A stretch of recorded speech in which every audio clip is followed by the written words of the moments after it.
కర్నూలు జిల్లా కోడుమూరులో అంతర్రాష్ట్ర motor bike దొంగను పోలీసులు అరెస్ట్ చేశారు. అతని నుంచి 5 బుల్లెట్ బైకులు, 2 పల్సర్ బైకులను స్వాధీనం చేసుకున్నారు. నిందితుడు కోడుమూరుకు చెందిన తేజగా గుర్తించారు. నిందితుడు రాష్ట్రంలోని పలు చోట్ల బైకులు దొంగతనం చేశాడని, గతంలో కూడా అతనిపై కేసులు ఉన్నట్లు పోలీసులు తెలిపారు. మరొక దొంగ పరారీలో ఉన్నాడని, అతను గుంతకల్లుకు చెందిన పవన్గా గుర్తించామని, త్వరలో పట్టుకుంటామని పోలీసులు తెలిపారు. నిందితుడిని రిమాండ్కు తరలించారు.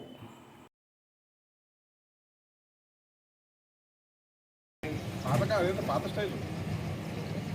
వెనక్కి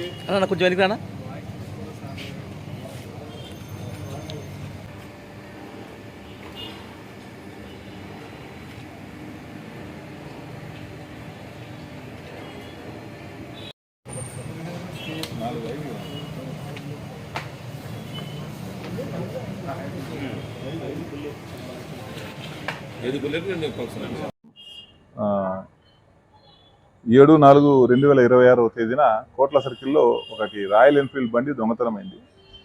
సరే, దాంట్లో మనకు వచ్చిన సమాచారము, కొన్ని క్లూస్ బట్టి, దాన్ని అఫెన్స్ ఎలా జరిగింది విధానాన్ని బట్టి మనము బండారు తేజ వయసు 25 సంవత్సరాల అతన్ని, ఇతను పూర్వం కోడుమూరు వాస్తవుడే, అయితే ఇప్పుడు కర్నూలులో ఉంటున్నాడు.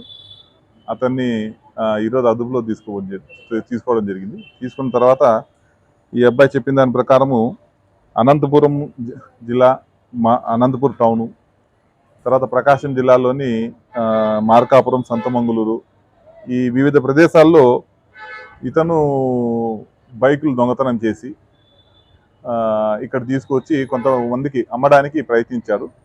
అయితే ఇతను దగ్గర నుంచి మనము 5 బుల్లెట్లు, 2 పల్సర్లు రికవరీ చేయడం జరిగింది. వీటన్నిటి మీద కూడా దాదాపు కేసులు నమోదై ఉన్నాయి. ఇతన్ని చరిత్ర చూస్తే ఇతను ఇంతకుముందు కూడా ఈ బైకుల దొంగతనాల కేసులో చాలా కేసుల్లో ఇన్వాల్వ్మెంట్ ఇతను ఉంది. కాబట్టి ఇతన్ని మనము రిమాండ్ పంపించడం జరుగుతుంది.